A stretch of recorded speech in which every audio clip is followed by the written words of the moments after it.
बिस्मिल्लाहिर्रहमानिर्रहीम। अस्सलाम वालेकुम दोस्तों, मेरा नाम है गुलाम मुस्तफ़ा। आप देख रहे हैं सैलवी एनिमल यूट्यूब चैनल।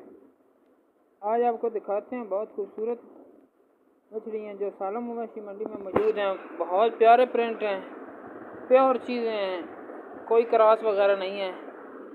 माशाल्लाह देख सकते हैं सामने स्क्रीन पर,